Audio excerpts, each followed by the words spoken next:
السلام عليكم ورحمة الله تعالى وبركاته. بسم الله الرحمن الرحيم. الحمد لله رب العالمين والعاقبة للمتقين ولا عدوان إلا على الظالمين. اللهم صل وسلم وبارك على محمد وعلى آل محمد كما صليت وسلمت وباركت على سيدنا إبراهيم وعلى آل إبراهيم في العالمين إنك حميد مجيد. ബഹുമാനമുള്ള സത്യവിശ്വാസികളെ, സഹോദരങ്ങളെ, അല്ലാഹു സുബ്ഹാനഹു വ തആല അവൻ്റെ ദീനിൻ്റെ നിയമനിർദ്ദേശങ്ങളും വിധിവിലക്കുകളും സമ്പൂർണ്ണമായി പാലിച്ച് ജീവിക്കാൻ നമുക്ക് ഏവർക്കും തൗഫീഖ് പ്രദാനം ചെയ്യട്ടെ. മഹാനായ റസൂലുള്ളാഹി സ്വല്ലല്ലാഹു അലൈഹി വസല്ലമ തങ്ങളുടെ സമുന്നതമായ സുന്നത്തും ജീവിത മാതൃകയും കഴിയുന്നത്ര ജീവിതത്തിൻ്റെ എല്ലാ മേഖലകളിലും ശ്രദ്ധയോടെ അനുകരിച്ച് പാലിച്ച് ജീവിക്കാൻ അല്ലാഹു നമ്മെ അനുഗ്രഹിക്കട്ടെ. രോഗാവസ്ഥയിൽ കഴിയുന്ന ഒരുപാട് ആളുകൾ നമ്മുടെ ബന്ധങ്ങളിലും പരിചയങ്ങളിലുമുണ്ട്. പ്രത്യേകിച്ച് ഈ ആശുപത്രി നഗരത്തിലെ വിവിധ ആശുപത്രികളിൽ ജീവിതത്തിനോട് മല്ലടിച്ച് പ്രയാസപ്പെട്ട് കഴിയുന്ന ഒരുപാട് രോഗികളുണ്ട്. എല്ലാവർക്കും അല്ലാഹു ശമനവും സുഖവും ആഫിയത്തും പ്രദാനം ചെയ്യുമാറാവട്ടെ. സഹോദരന്മാരെ, റബീഉൽ അവ്വൽ മാസമാണ്. പള്ളികളിലും വീടുകളിലും അനുബന്ധമായ മറ്റിടങ്ങളിലൊക്കെ ഇസ്ലാമിക സമൂഹം മഹാനായ പ്രവാചകർ സല്ലല്ലാഹു അലൈഹി വസല്ലമ തങ്ങളുടെ അപദാനങ്ങൾ വാഴ്ത്തുകയും ആ മഹിതമായ ജീവിത സന്ദേശം കൂടുതലായി പൊതുസമൂഹത്തിൻ്റെ മുമ്പിൽ സമർപ്പിക്കാൻ വേണ്ട വിവിധ പദ്ധതികളും പരിപാടികളും നടത്തിക്കൊണ്ടിരിക്കുന്ന സന്ദർഭമാണിത്.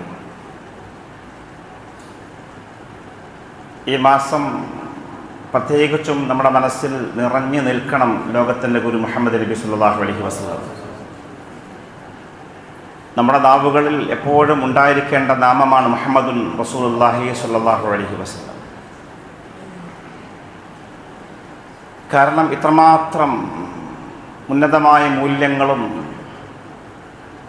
സ്വഭാവ സംസ്കാരവുമൊക്കെ ലോകത്തിന് പകർന്നു നൽകിയ ഒരു മനുഷ്യൻ ഈ ഭൂമുഖത്ത് ജനിച്ചിട്ടില്ല, ജീവിച്ചിട്ടില്ല. ഇത് കേവലം നമ്മുടെ ഒരു അവകാശവാദമല്ല, നമുക്കതൊരു വെല്ലുവിളിയായി ലോകത്തോട് ചോദിക്കാനും പറ്റും. മഹാനായ പ്രവാചകർ സല്ലല്ലാഹു അലൈഹി വസല്ലമ തങ്ങളെപ്പോലെ മനുഷ്യൻ്റെ സർവ്വതോന്മുഖമായ മേഖലകളിൽ കൃത്യമായ വ്യക്തമായ മാതൃക കാണിച്ചൊരു മനുഷ്യനെ ചൂണ്ടിക്കാണിക്കാൻ ലോകത്തിന് ഇന്ന് വരെ സാധിച്ചിട്ടില്ല. അത് പല മതങ്ങളിലെയും ആചാര്യന്മാരെ പോലെ കെട്ടുകഥകളിലോ ഭാവനാവിലാസങ്ങളിലോ നിറഞ്ഞു നിൽക്കുന്ന ഒരു വ്യക്തിയല്ല. ലോകത്തിൻ്റെ ചരിത്രത്തിൻ്റെ നടുമുറ്റത്ത് പടർന്ന് പന്തലിച്ച് നിൽക്കുന്ന ഒരു മഹാവടവൃക്ഷമാണ് മുഹമ്മദ് റസൂലുള്ളാഹി സ്വല്ലല്ലാഹു അലൈഹി വസല്ലം. എന്നാൽ മഹാനായ പ്രവാചകർ സ്വല്ലല്ലാഹു അലൈഹി വസല്ലമ തങ്ങളെ പഠിച്ച ഒരുപാട് അമുസ്ലിമീങ്ങളുണ്ട്, മുസ്ലിമീങ്ങളല്ലാത്ത ആളുകൾ. അവരൊക്കെ റസൂലുള്ളാഹിൻ്റെ ഈ സംഭവ ബഹുലമായ ജീവിതം, അതിമനോഹരമായ ശ്രേഷ്ഠമായ ജീവിതം കണ്ടിട്ട് പഠിച്ചിട്ട് നമ്മളോടൊക്കെ ചോദിക്കുന്നൊരു ചോദ്യമുണ്ട്, എന്നിട്ടും നിങ്ങളെന്താ ഇങ്ങനെയെന്ന്. അല്ലാഹു റസൂൽ ലോകത്തിന് പകർന്നു നൽകിയത് ഏറ്റവും സുന്ദരമായ ആശയങ്ങളാണ്, മൂല്യങ്ങളാണ്, സ്വഭാവ വൈശിഷ്ട്യങ്ങളാണ്. പക്ഷെ അതിൻ്റെ ഘടക വിരുദ്ധമായൊരു ജീവിതം നയിക്കുന്ന ഒരു സൊസൈറ്റിയെയാണ് വർത്തമാന കാലത്ത് ലോകം അമുസ്ലിമീങ്ങൾ കാണുന്നത്.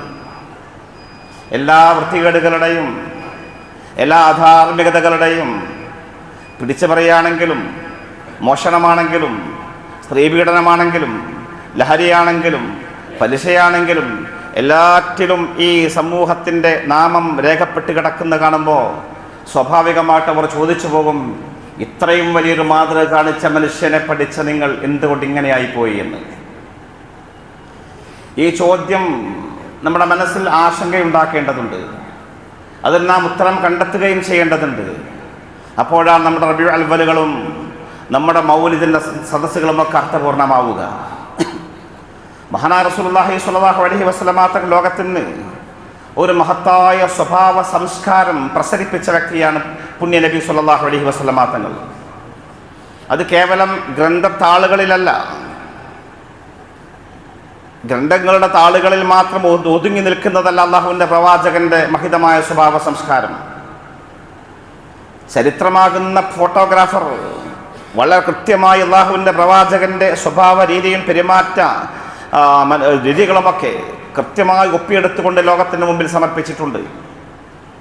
ഏറ്റവും നല്ല ക്ലാരിറ്റിയോടുകൂടി തെളിമയാർന്ന ആ മഹിതമായ ജീവിതം ചരിത്രമാകുന്ന ഫോട്ടോഗ്രാഫർ ലോകത്തിന് മുമ്പിൽ കൃത്യമായി രേഖപ്പെടുത്തി വച്ചിട്ടുണ്ട്, തെളിയിച്ച് കാണിച്ചിട്ടുണ്ട്. നബി സല്ലല്ലാഹു അലൈഹി വസല്ലമ തങ്ങളുടെ അടക്കവും അനക്കവും, അവിടുത്തെ സംസാരങ്ങളും മൗനങ്ങളും, അവിടുത്തെ സന്തോഷങ്ങളും സന്താപങ്ങളും, അവിടുത്തെ വിജയവും പരാജയവും, അവിടുത്തെ കുടുംബജീവിതവും രാഷ്ട്രീയ ജീവിതവും, അവിടുത്തെ ജീവിതത്തിൻ്റെ സർവ്വതോന്മുഖമായ മേഖലകൾ മുഴുവനും കൃത്യമായിട്ട് ചരിത്രം ലോകത്തിൻ്റെ മുമ്പിൽ വരച്ചു കാണിച്ചു. എത്രമാത്രം മനുഷ്യൻ്റെ സ്വകാര്യതകളായിട്ട് കണക്കാക്കപ്പെടുന്ന കാര്യങ്ങൾ പോലും, ദാമ്പത്യ ജീവിതത്തിലെ സ്വകാര്യതകളായിട്ട് മനുഷ്യർ കണക്കാക്കപ്പെടുന്ന കാര്യങ്ങൾ പോലും സമുദായം അറിയേണ്ടത്, മനുഷ്യരറിയേണ്ടത് ലോകത്തിന് പകർന്നു നൽകിയിട്ടുണ്ട് പ്രവാചക പത്നിമാർ. കാരണം മഹാനായ മുഹമ്മദ് നബി സല്ലല്ലാഹു അലൈഹി വസല്ലമ തങ്ങൾ കേവലം ഒരു വ്യക്തിയല്ല. ഖിയാമത്ത് നാൾ വരെയുള്ള കോടാനുകോടി മനുഷ്യന്മാർ അവരുടെ ജീവിതത്തിൻ്റെ സർവ്വകാര്യങ്ങൾ നിർവഹിക്കുന്നത് 1400 വർഷങ്ങൾക്ക് മുമ്പ് ജീവിച്ച് മരിച്ചുപോയ ആ മഹാത്മാവിലേക്ക് നോക്കിയത് കൊണ്ടാണ്. അതുകൊണ്ട് തന്നെ നബിയുടെ അറിയേണ്ട കാര്യങ്ങൾ മുഴുവനും ഒപ്പിയെടുത്തുകൊണ്ട് പ്രവാചക പത്നിമാർ പോലും ലോകത്തിന് സമർപ്പിച്ചു. ആയിഷ റളിയല്ലാഹു തആല എന്ന ഹദീസ് കാണാൻ കഴിയും. ആയിഷ ബി പറയുന്നുണ്ട്, ലഖദ് കുൻതു അഹഖുഹു യാബിസൻ ബിൽഫി മിമ്മാ ഫീ സൗബിഹി. മഹാനായ പ്രവാചകൻ സല്ലല്ലാഹു അലൈഹി വസല്ലമ തങ്ങളുടെ വസ്ത്രത്തിലുള്ള ഉണങ്ങിയ ശുക്ലത്തിൻ്റെ തുള്ളികൾ ഉണങ്ങിപ്പോയത് ഞാൻ എൻ്റെ നഖം കൊണ്ട് ഇങ്ങനെ ചുരണ്ടിക്കളയും. സുമ്മ യഖ്റുജു ഇല സ്വലാത്തി ഫീ ദാലിക സൗബ്. പിന്നെ ആ വസ്ത്രം ഉടുത്തുകൊണ്ട് അല്ലാഹുവിൻ്റെ പ്രവാചകൻ സല്ലല്ലാഹു അലൈഹി വസല്ലമ തങ്ങൾ നിസ്കാരത്തിന് പള്ളിയിലേക്ക് പോകുമായിരുന്നു എന്ന്. ദാമ്പത്യ ജീവിതത്തിൽ സ്വകാര്യതകളാണ് അതൊക്കെ.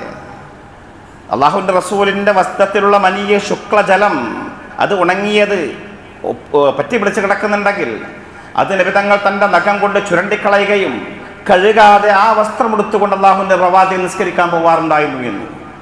ശുക്ലം നജസല്ല, അത് ശുദ്ധിയുള്ളതാണെന്ന കൃത്യമായ സന്ദേശം ലോകത്തിന് പകർന്നു കൊടുക്കേണ്ടതുണ്ട്. അതുകൊണ്ട് ആയിഷ റളിയല്ലാഹു തആല അതുപോലും ലോകത്തിന് കൃത്യമായി മനസ്സിലാക്കി കൊടുത്തു. അപ്പം ഞാൻ പറഞ്ഞത് എല്ലാം ഒന്നും വിട്ടുപോയിട്ടില്ല.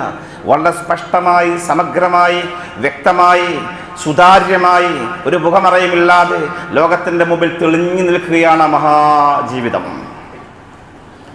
കൂടെ ജീവിക്കുന്ന മനുഷ്യരോട് എങ്ങനെ പെരുമാറണം ഒക്കെ നബിയിൽ നാം പഠിക്കേണ്ടതും സഹോദരന്മാരെ. നമുക്ക് ജീവിക്കുന്ന ഒരു പൊതുസമൂഹത്തിലാണ്, ഒരു ബഹുസ്വര സമൂഹത്തിലാണ്. ഒരു മുസ്ലിമീങ്ങൾ മാത്രമല്ല, ഇവിടെയുള്ള ബഹുഭൂരിപക്ഷം ആളുകളും മറ്റു പല മതസ്ഥരാണ്. അവരൊക്കെ വിലയിരുത്തുന്നത്, ഇസ്ലാമിനെ മനസ്സിലാക്കുന്നത് നാമാകുന്ന ഈ ജീവിതത്തിലൂടെയാണ്. അതുകൊണ്ട് പ്രവാചകനെ പഠിക്കണം. ഈ കാലയളവ് പ്രത്യേകമായിട്ട് മാതിരി ഉപയോഗപ്പെടുത്തേണ്ടതുണ്ട്. മഹാനായ പ്രവാചകൻ സല്ലല്ലാഹു അലൈഹി വസല്ലമ തങ്ങൾ മനുഷ്യരോട് പെരുമാറിയ രീതി എത്ര കൃത്യമാണ്. ഹദീസുകളെ കാണാൻ കഴിയും, എല്ലാം കാണാൻ കഴിയും. ഓരോ സ്വഹാബിക്കും അള്ളാഹുവിൻ്റെ പ്രവാചകന്റെ മനസ്സിൽ വല്ലാത്ത ഇടങ്ങളുണ്ടായിരുന്നു. ഓരോ സ്വഹാബിയും ശിഷ്യനും വിചാരിച്ചത് നിബിധങ്ങൾക്ക് എന്നോടാണ് ഏറ്റവും ഇഷ്ടമെന്ന്. അങ്ങനെ ഒരു മനോഭാവം ഉണ്ടാക്കാൻ സാധിക്കുന്നത് ചെറിയ കാര്യമല്ല. എല്ലാവർക്കും തോന്നാണ് എന്നോട് അള്ളാഹു റസൂലിന് വലിയ ഇഷ്ടമാണെന്ന്. അംർ ബിൻ അസ് റളിയല്ലാഹു തആല അൻഹു പറയുന്നുണ്ട്, ഒരിക്കൽ മഹാനായ പ്രവാചകൻ സല്ലല്ലാഹു അലൈഹി വസല്ലമ തങ്ങളുമായിട്ട് എപ്പോഴും നബി തങ്ങൾ എന്നോട് സംസാരിക്കും. വളരെ അടുത്ത് എന്നോട് മുഖം നോക്കി നേരിട്ട് സംസാരിക്കും. എനിക്ക് തോന്നിപ്പോയി റസൂൽ എന്നോട് വല്ലാത്ത ഇഷ്ടമാണെന്ന്. എന്ന് മാത്രമല്ല, സ്വഹാബത്തിൽ നബിക്ക് ഏറ്റവും ഇഷ്ടപ്പെട്ടവൻ ഞാനാണെന്ന് എനിക്ക് തോന്നിപ്പോയി. ജനങ്ങളിൽ ഞാനാണ് റസൂലിന് ഏറ്റവും പ്രിയങ്കരൻ എൻ്റെ മനസ്സിൽ ഇങ്ങനെ തോന്നിപ്പോയി. ഞാൻ നബിതങ്ങളോട് ചോദിച്ചു, അല്ലാഹുവിൻ്റെ പ്രവാചകരെ, അബൂബക്കറിന് അഹബ്ബു ഇലയ്യ അന, ഞാനാണോ അബൂബക്കറാണോ അങ്ങേക്ക് ഏറ്റവും പ്രിയങ്കരൻ? ചോദിച്ചു. അദ്ദേഹം തോന്നിപ്പോയതാണ് എന്നോടാ റസൂലുള്ളാഹിക്ക് ഏറ്റവും ഇഷ്ടമെന്ന്. മഹാനായ അംർ ബിൻ അസ് പറഞ്ഞപ്പോൾ നബി സല്ലല്ലാഹു അലൈഹി വസല്ലം പറഞ്ഞു അബൂബക്കറാണ്. ഉള്ളതുള്ളതുപോലെ പറയണമല്ലോ, അദ്ദേഹത്തിനെ വേദനിപ്പിക്കാനല്ല. സത്യം അങ്ങനെയാണ്. കാരണം അബൂബക്കർ ആരാണ്? റളിയല്ലാഹു അൻഹു. ഉമർ ഫാറൂഖിന്റെ കാലത്ത് റളിയല്ലാഹു തആല അൻഹു ഭരിക്കുന്ന കാലത്ത് ചില ആളുകളൊക്കെ പറഞ്ഞു, ഇങ്ങനെ ഉമറിന്റെ ഭരണം വലിയ ഭരണമാണ്, അതുകൊണ്ട് തന്നെ ചില ആളുകളൊക്കെ ഭരണത്തിന്റെ അരികെ പറ്റി ജീവിക്കുന്ന ഭരിക്കുന്ന ആളുകളെ സ്തുതിപാഠകരായിട്ട് ചില ആളുകളൊക്കെ ഉണ്ടാകും. എന്നും ഭരിക്കുന്ന പാർട്ടിയെ തൃപ്തിപ്പെടുത്തുന്ന ആളുകൾ. ഉമർ ഫാറൂഖ് തൃപ്തിപ്പെടുത്താൻ വിളിച്ച ആളുകൾ പറഞ്ഞു, ഉമർ ഫാറൂഖ് സിദ്ദീഖിനേക്കാളും വലിയ ആളാണെന്ന് ഇങ്ങനെ പറഞ്ഞു പോയി. ഈ സമയത്ത് മഹാനായ ഉമർ ഫാറൂഖ് റളിയല്ലാഹു തആല ഉടനെ തിരുത്തുന്നുണ്ട്. ഒരിക്കലുമല്ല അങ്ങനെ പറഞ്ഞു പോകരുത്. ലൈലത്തും മിൻ നബി ബക്കറിൻ വയൗമും മിൻഹു, അബൂബക്കറിന്റെ ഒരു പകലും ഒരു രാത്രിയും മാത്രം മതി. ഖൈറും മിൻ ലൈലത്തി വയൗമി, എൻ്റെ ദിവസങ്ങളെക്കാൾ എൻ്റെയും എൻ്റെ കുടുംബത്തിൻ്റെയും എൻ്റെ ആയുഷ്കാലം മുഴുവൻ ഞാൻ ചെയ്യുന്ന സുഹൃതങ്ങളെക്കാൾ ദീനിനു വേണ്ടി ഞാനും എൻ്റെ കുടുംബവും സമർപ്പിച്ച ത്യാഗപരിശ്രമങ്ങളെക്കാൾ അബൂബക്കറിൻ്റെ ഒറ്റ രാത്രിയും പകലും മാത്രം മതിയെന്ന് അദ്ദേഹം പറയുന്നുണ്ട്. അത്രയും വലിയ മഹാനാണ്. കാരണം ആ രാത്രി ഏതാണ് അദ്ദേഹം വിശദീകരിക്കണം. ഉമർ ഫാറൂഖ് വിശദീകരിക്കുന്നുണ്ട്. അല്ലാഹു റസൂൽ ഹിജ്റ പോകുന്ന രാത്രിയാണത്. മക്കയിൽ നിന്ന് ശത്രുക്കളെ കബളിപ്പിച്ചുകൊണ്ട് നാട് വിട്ടു പോകുമ്പോൾ റസൂലുള്ളാഹിനെ സുരക്ഷിതമായി ചുറ്റും നിന്നുകൊണ്ട് ഓടി നടന്നുകൊണ്ട് റസൂലുള്ളാഹിനെ അപായത്തിൽപ്പെടാതെ സംരക്ഷിച്ച് ഗുഹയിലെത്തിച്ച സിദ്ദീഖിന്റെ കരുതലും കാവലും ആ രാത്രി മാത്രം മതി. ആ രാത്രി മാത്രം മതി അബൂബക്കറിന്. പകലേതാണ്? അല്ലാഹു റസൂൽ വഫാത്തായ ദിവസം ആളുകൾ മുഴുവനും അന്തം വിട്ടു നിൽക്കുന്ന സമയമാണ്. ഉമർ ഫാറൂഖ് പോലും ചകിതനായി പോയ സന്ദർഭമാണ്. എല്ലാവരും എന്താണ് ഭാവി എന്ന് ആലോചിക്കാൻ പോലും കഴിയാത്ത രീതിയിൽ പരിഭ്രാന്തരായ സമയത്ത് മഹാനായ സിദ്ദീഖ് എന്ന ശാന്തനായ മനുഷ്യൻ എഴുന്നേറ്റുന്നുണ്ട്. ആയിരക്കണക്കിന് സ്വഹാബികളെ സംബോധന ചെയ്തുകൊണ്ട് പറയുന്നുണ്ട്, നിങ്ങൾ എന്താ വിചാരിച്ചത്? നിങ്ങൾ മുഹമ്മദിനെയാണ് ആരാധിച്ചതെങ്കിൽ മുഹമ്മദ് മരിച്ചു പോയിരിക്കുന്നു സല്ലല്ലാഹു അലൈഹി വസല്ലം. അതല്ല, നിങ്ങൾ അല്ലാഹുവിനെയാണ് ആരാധിക്കുന്നതെങ്കിൽ അല്ലാഹു ജീവിച്ചിരിപ്പുണ്ട്, മുഹമ്മദ് മരിച്ചു സല്ലല്ലാഹു അലൈഹി വസല്ലം എന്ന കൃത്യമായ യാഥാർത്ഥ്യം ലോകത്തിന് ധരിപ്പിക്കാൻ കാണിച്ച ആർജവം, ധൈര്യം ആ പകലിനേക്കാൾ വലിയൊരു പകൽ, അതൊരു വല്ലാത്തൊരു പകലായിരുന്നു. അതിന് പകരം വെക്കാൻ ഒരാൾക്കൊന്നും ആവില്ല എന്ന് ഉമർ ഫാറൂഖ് പറയുന്നുണ്ട്. അപ്പം അങ്ങനെ വലിയ മഹാനായ സിദ്ദീഖ് റളിയല്ലാഹു തആല ആണ്. അപ്പം അംർ ബിൻ അസ് തോന്നിപ്പോയതാണ് എന്നോട് റസൂലുള്ളാഹിക്ക് ഏറ്റവും വലിയ ഇഷ്ടമാണെന്ന്. പക്ഷേ അള്ളാഹുവിൻ്റെ റസൂലിൻ്റെ പ്രത്യേകത ഏതാണ്? ഓരോ ആളുടെയും മനസ്സിൽ എനിക്ക് വലിയ ഇടമുണ്ട് എന്ന് നബിതങ്ങളെക്കുറിച്ച് ചിന്തിക്കാൻ പറ്റാവുന്ന രീതിയിൽ നബിതങ്ങൾ അവരുമായി ബന്ധപ്പെട്ടു സ്നേഹബന്ധം പുലർത്തി എന്നുള്ളതാണ്.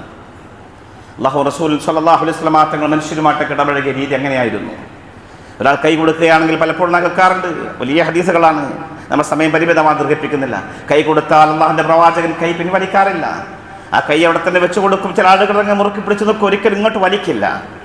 ഡയറക്റ്റ് നിന്ന് സംസാരിക്കൂ. ഒരാൾ വിളിച്ചാൽ തിരിഞ്ഞു നോക്കാറില്ല, ശരീരം മുഴുവനുമാണ് തിരിയുക. എപ്പോഴും മുഖത്ത് മന്ദസ്മിതമാണ്, പുഞ്ചിരിയാണ്.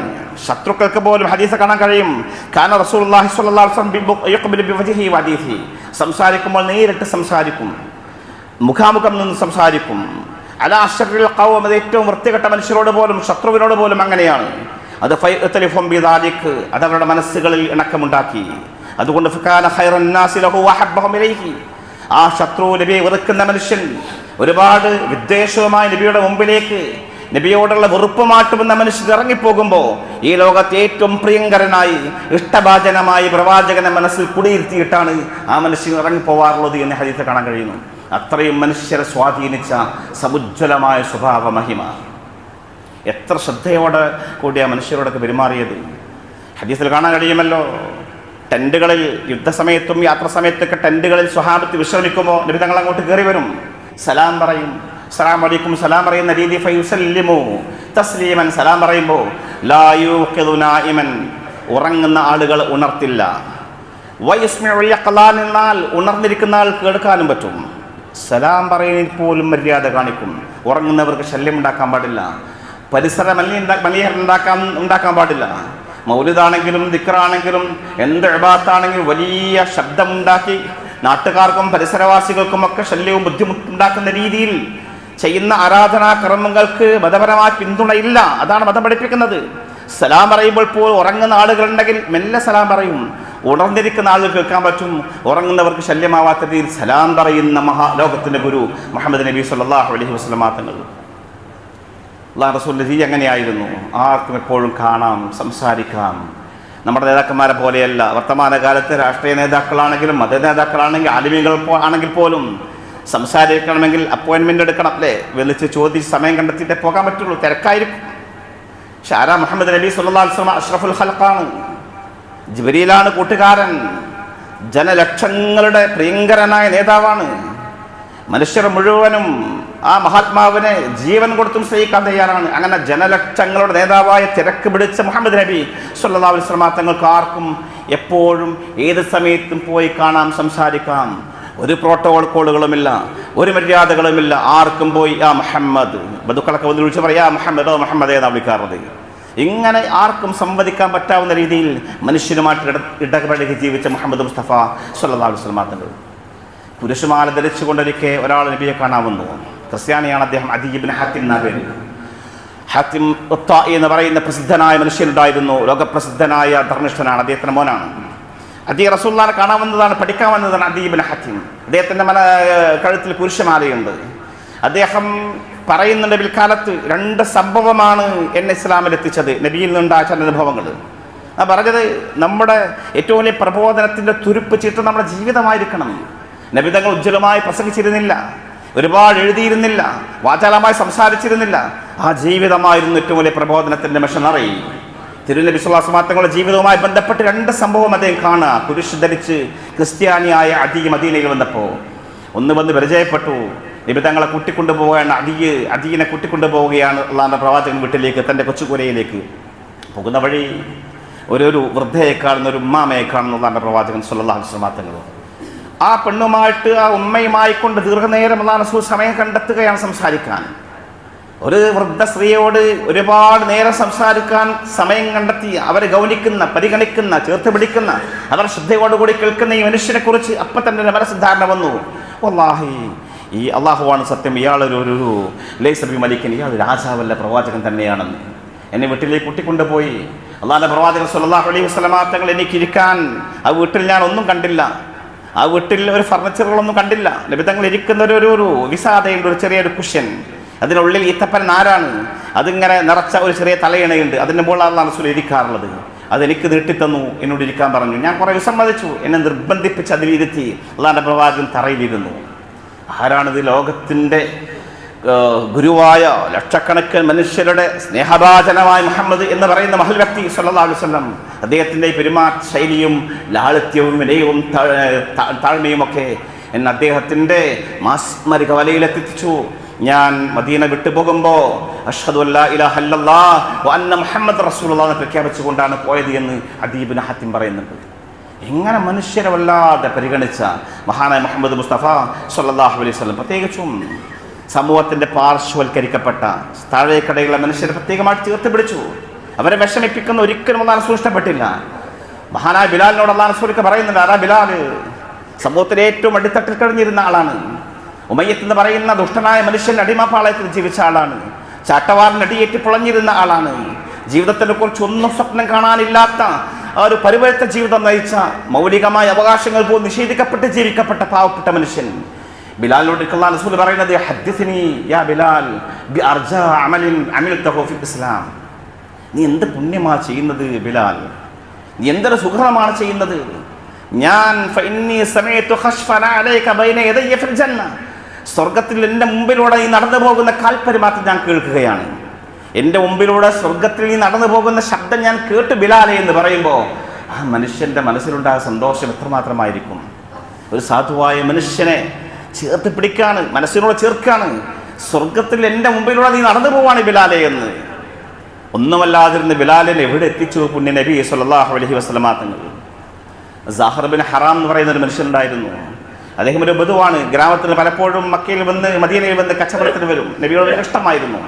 ഒരു അദ്ദേഹം മദീന മാർക്കറ്റിൽ എന്തോ സാധനം വിറ്റുകൊണ്ടിരിക്കുമ്പോൾ അള്ളാഹുവിൻ്റെ പ്രവാചകൻ സ്വല്ലല്ലാഹു അലൈഹി വസല്ലം പിറകിലൂടെ വന്നുകൊണ്ട് അദ്ദേഹത്തെ ഇങ്ങനെ ചേർത്ത് പിടിച്ചു, കെട്ടിപ്പിടിച്ചു.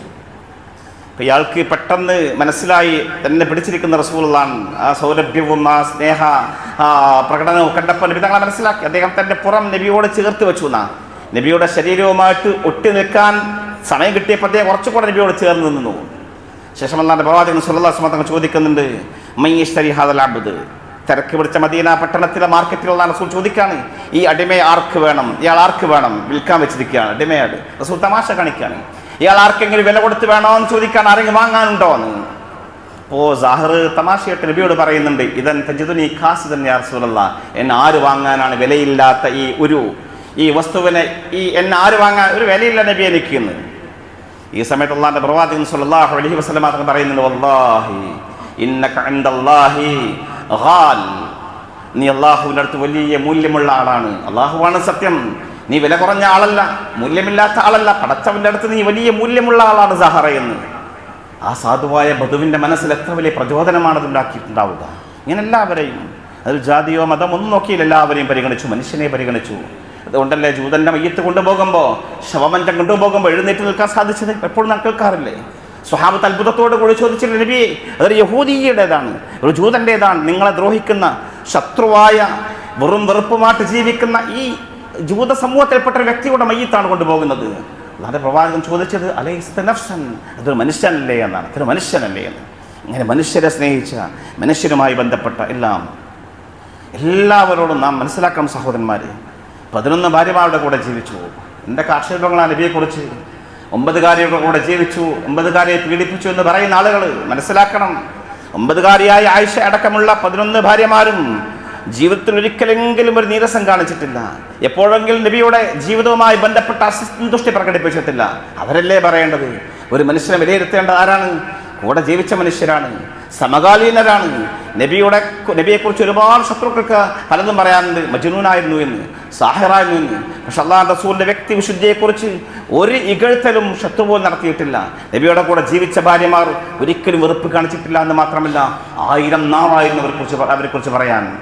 റസൂലുള്ളാഹി വഫാത്തായിട്ടും കാലങ്ങളോളം ജീവിച്ചിട്ടുണ്ട് ആയിഷ റളിയല്ലാഹു തആല അൻഹ.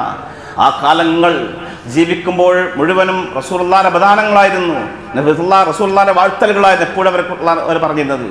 അവരോടൊക്കെ പോയി ചോദിക്കുന്നുണ്ട് സ്വഹാബത്ത്, പിൽക്കാലത്ത് താബിഈനെ പോലെയുള്ള ആളുകൾ, അള്ളാഹുവിൻ്റെ പ്രവാചകന്റെ ജീവിതത്തിൽ നിങ്ങൾ കണ്ട ഏറ്റവും അത്ഭുതകരമായ കാര്യമെന്ന് പറയാമോ എന്ന്. ഇത് കേട്ടപ്പോൾ തന്നെ അവരുടെ കണ്ണുകൾ നിറഞ്ഞൊഴുകാൻ തുടങ്ങിയെന്നാണ് ഹദീസ് കാണാൻ കഴിയും. റസൂലുള്ളാഹിനെ കുറിച്ച് കേട്ടപ്പോഴേക്ക് ആയിഷയുടെ കണ്ണുകൾ നിറയുകയാണ്, അത്ര വലിയ ഹൃദയബന്ധമായിരുന്നു അത്.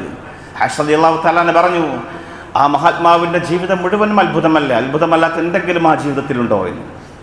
ശേഷം ഒരു കാര്യം പറഞ്ഞു കൊടുക്കുക, ഒരിക്കൽ ഞാൻ റസൂൽ എൻ്റെ കൂടെ ഉറങ്ങാൻ കിടന്നു.